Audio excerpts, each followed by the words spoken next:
Good morning, everyone. It's about 9:20 on Wednesday morning. The sun is very, very much shining. Got a beautiful bit of scenery here. I'm out for a dog walk. I try and stop my dog getting in the river, which is there. This is Master Marshes for anyone interested. I'll walk around here. Let's see if I can get him. Sit. Here he is. Ball in mouth as well. And Norwich face QPR today in the Carabao Cup first round. I'm going. He's not, sadly. And we are going to bring you a Matchday vlog. Really intriguing one, this one. Norwich obviously prioritising the championship. Two really good performances, expecting a change side. And I think we're all a little bit intrigued as to what we're going to get. It's been a really interesting 24 hours for Norwich, actually. On the transfer front, as we're recording, Tim Krul has headed to Luton to undergo a medical.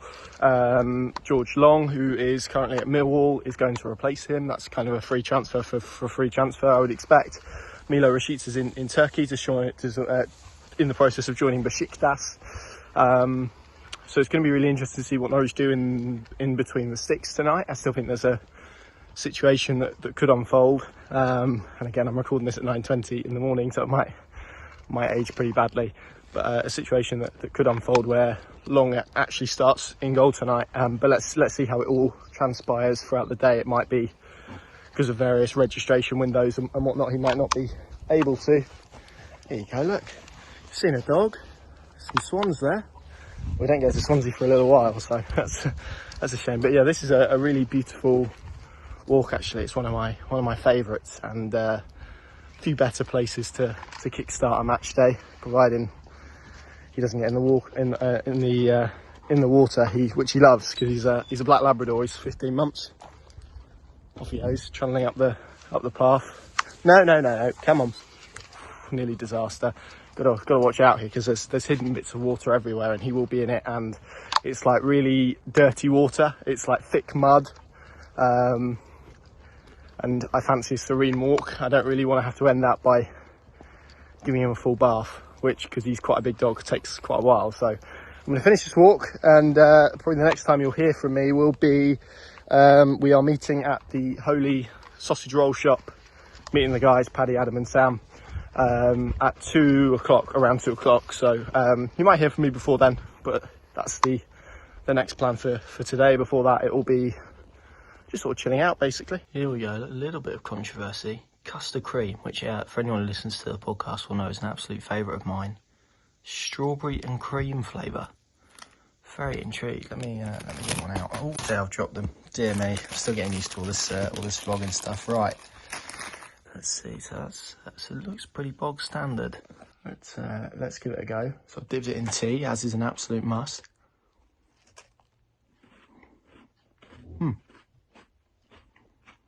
Yeah, that's good. Just absolutely brilliant news. Lauren Hemp earlier today, Lionesses into the final. Lauren Hemp goal and assist in the semi-final. First goal is excellent, but the assist for me is unbelievable. Carries the ball so far, lovely ball through to Rousseau, and an excellent finish to book their place in Sunday's final, which is why this is a talking point, because Norwich, as it stands, are going to be kicking off as the second half of that game is going to play. England in a World Cup final, Lauren Hemp, come on, surely we've got to have some common sense, haven't we? That kickoff time's got to be moved, hasn't it? The fact it's on TV, I won't hold my breath, but it would be such a tremendous shame if people were robbed of seeing the Lionesses hopefully win the World Cup final as a result of an early kickoff selected by the TV company. So I won't hold my breath, but I really hope, crossing my fingers, that there is a delay, because I for one would absolutely love to watch the Women's World Cup final on Sunday.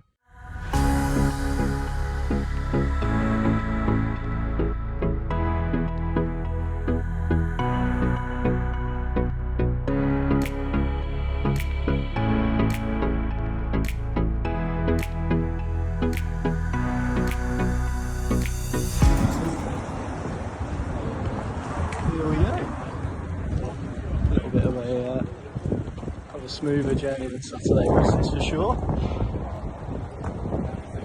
And we arrived.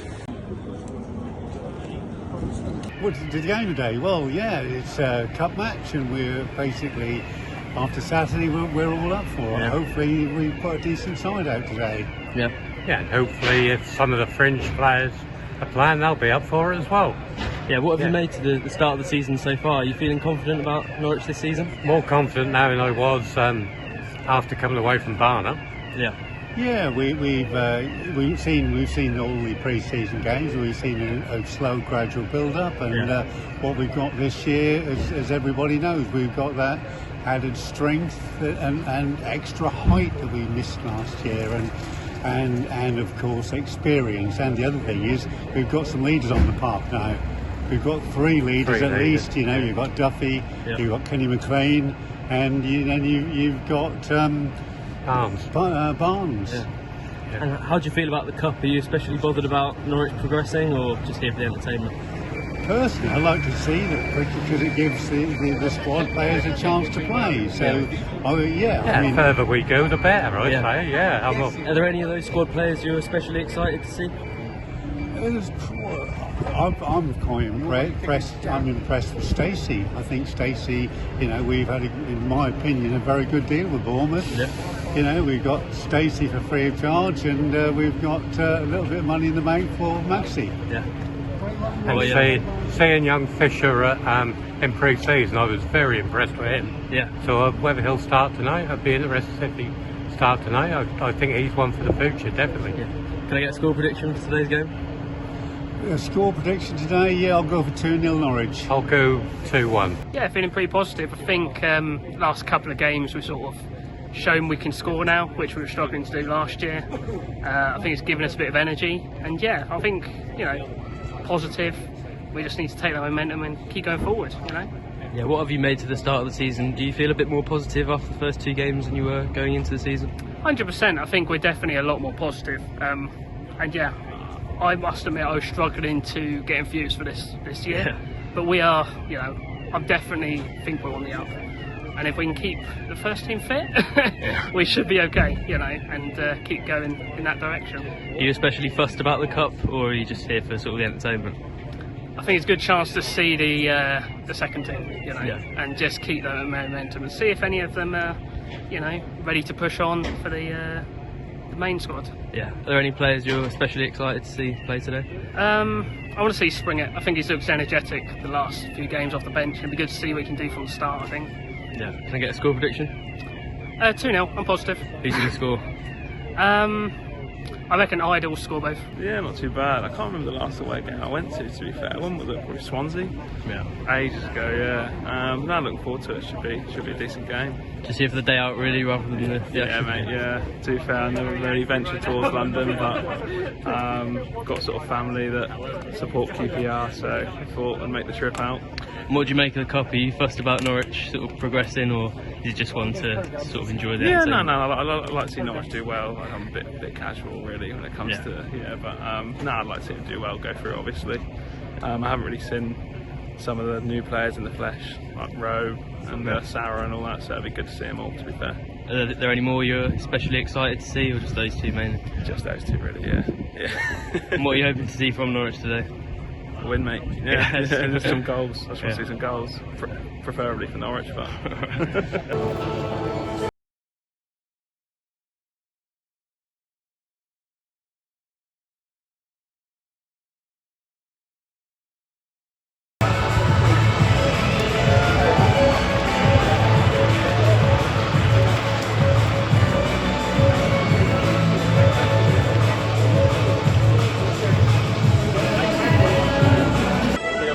Loftus Road, there's the away end that is housing 1,500 Norwich City fans this evening. Some effort that for a cup game. Team news in, Norwich have made 8 changes, unsurprisingly. I think everyone who knows about the early rounds of the Carabao Cup knows that that's going to be the case, but you'd say probably still a strong enough 11 to get through to the next round here tonight. Really big opportunities for the likes of Christian Fashnak, Marcelino Nunez, Liam Gibbs, Tony Springett, Kellum Fisher, lots of Adam Eder, of course, lots of players getting opportunities, strong bench as well.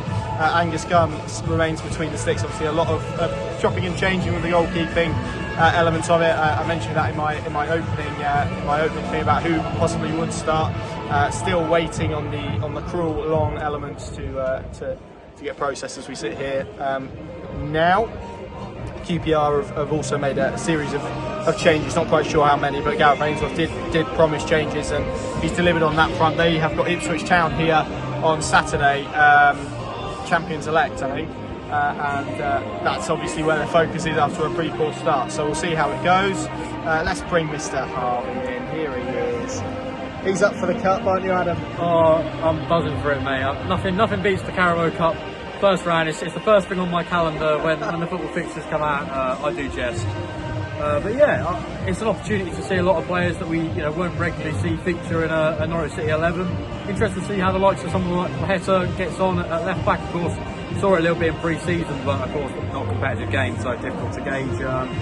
That's clearly a player that David Wagner sees in that position as maybe a backup. So yeah, it's an interesting lineup, and hoping to see some goals, because obviously we got sort of treated to a good goal fest. Spoiled, yeah. Exactly. So he probably thinks of a 0-0 and a penalty shootout on that means.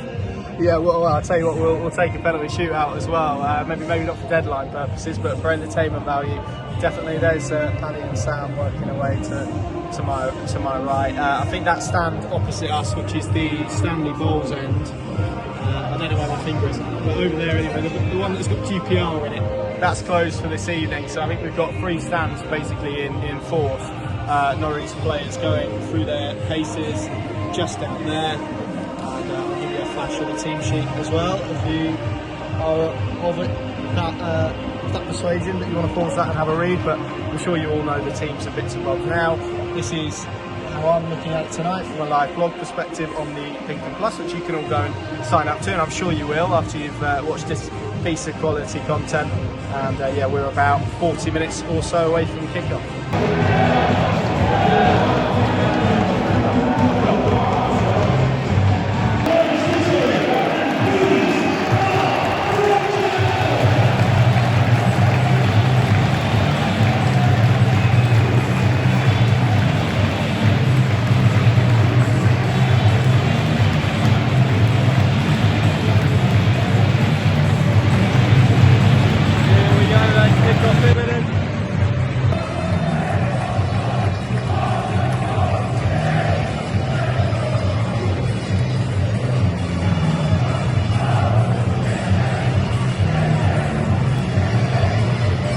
Half-time here on Loftus Road. The score is 0-0. It's been a non-event really, to be honest. Not really many sides. Either side really creating much. Norwich finding it hard to break down. QPR being frustrated, probably lacking the physicality that Eder and Barnes have provided in the opening 2 games of the season. QPR buzzing around, pressing nicely, but pretty happy to contain, to be honest. And that's been a holding pattern. Norwich kind of being forced into those long diagonal passes, which haven't really come off in the way that maybe they would like. There's a real disjointed feel about everything they're trying to do, which is understandable. They've made 8 changes. It's not been one for the neutral, shall we say, but if this remains as it is, you can see penalties on the horizon. Real shame because Norwich lost Tony Springett relatively early on. It was a late challenge from Sam Field. He got booked for it, but he tried to play on for 5 minutes, but that just needled a little bit. Those Norwich fans have been in good voice, but they haven't had too much to cheer about. Adam Eder had a shot deflected towards the end of the half. There was a corner as well that kind of got scrambled before Jordan Archer jumped on it, but beyond that, not much to report, to be honest. It's not been the best first half of action, so let's hope it's significantly improved in the second. You would imagine Norwich may well need some of those options they've got on the bench to get themselves through this if this remains as is at the moment. 0-0.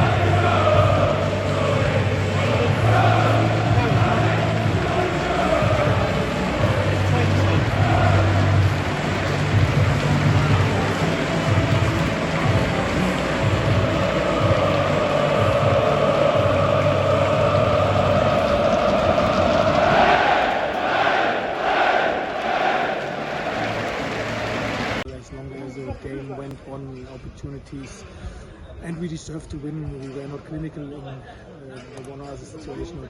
The calm after the storm. I bet Kellen Fisher was about there, but that is the goal that John Rowe headed into. The pitch has been done here. I mean, it does look pretty good. Great surface for a great cross and a great header. Late drama, and we're now just waiting for Shane Duffy to come out. But yeah, we'll take that, won't we? Verdict done. Lights are just about out. I think I'm the last person in the stadium, barring a few very kind stewards who have helped me just give me enough time to record the verdict.